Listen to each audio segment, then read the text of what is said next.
Hello Gineers! Welcome to the Ginee channel. For this video, we will discuss the different stock statuses found under the master product list. The purpose of the stock status is to check if the stocks across your store's Ginee dashboard and warehouse are synchronized. In this section, you can see that there are 4 kinds of stock status: disable, warehouse, enable, and combination. What are the differences between the 4 stock statuses? The first one is the disable stock status. When you create a master product, the initial stock status will always be disabled, as it indicates that the item has not been inbound to the warehouse and the stock monitor and sync feature under stock settings is still inactive. The second is warehouse. This appears when the master product has been inbound to the warehouse. When we point the cursor here, we can see that the product is already inbound to any warehouse. The third stock status is enable, which means that the master product has been inbound and the stock monitor and sync feature is already activated. When a master product has an enable stock status, the inventory across your stores, Ginee dashboard, and warehouse are already synchronized. The last stock status is combination. This indicates that the master product is a combination or a bundle of several master products.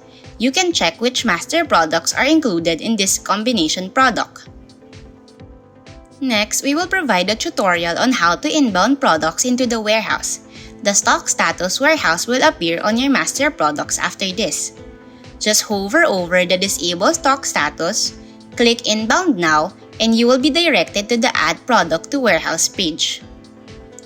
Choose which items need to be inbound, then select the destination warehouse.